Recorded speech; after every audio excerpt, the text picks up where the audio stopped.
Si Pangulong BBM at ang gobyernong to ay kontrolado ng mga oligarchs at mga bilyonaryong negosyante. Ipapakita ko sa inyo kung bakit at paano. Pakinggan natin mismo yung sinasabi ng mga bilyonaryong negosyante at mga oligarko. This president, yung naiba sa kanya is he's really actively seeking out consulting with various representatives of the private sector. And I think nakakagana sa business person. Parang, wow, It's the first time it has happened parang talagang, that the president is so accessible to business tycoon. talagang Ang narinig nyo na nagsalita ay si Lance Gokongwei ng pamilya Gokongwei.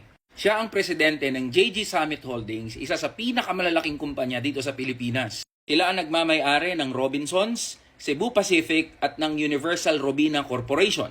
Siya na mismo ang nagsabi that the president is so accessible to the private sector, aka mga oligarko at mga bilyonaryong negosyante, at inadmit niya na ngayon lang to nangyari. Pakinggan natin yung isa pa na oligarko.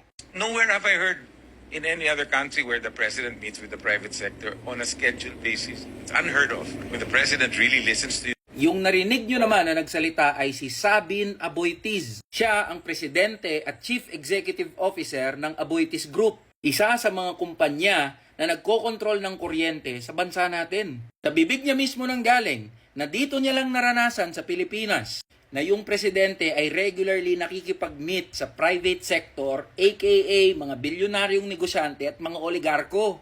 Pakinggan pa natin yung isang bilyonaryong negosyante. Pinatawag nga niya ako nung natapos yung public bidding, nung nanalo na ako. Sabi niya, Mon, paliwanag mo nga sa akin yung timeline kung paano mo gagawin at anong gagawin mo. Bira yan, ha? Nag-accept pa siya ng oras para pag-usapan yun. Because of BBM, the investors' confidence are very strong. Yung narinig nyo na nagsalita ay si Ramon Ang. Tao yan ng mga kuwangko, ni Danding Kuwangko. Siya ang Chief Executive Officer at largest shareholder ng San Miguel Corporation. Alam naman natin ano ang San Miguel Corporation. Isa sa mga pinakamatatanda, pinakamakapangyarihan, at pinakamalalaki na kumpanya dito sa bansa natin. Siya na mismo nagsabi na bihira na may presidente na magtatanong ano yung dapat na gawin. At dahil daw kay BBM, mataas ang confidence ng mga investors at ng mga malaking mamumuhunan dito sa bansa natin. Huli nating pakinggan tong isang bilyonaryong negosyante. 2023 was a record-breaking year for all our businesses. That was right after the opening of the economy. PBBM had already come in noong 2022. Then 2023, that was, I think, the full recovery already. You saw na all our businesses were on all-time high, even higher than pre-pandemic.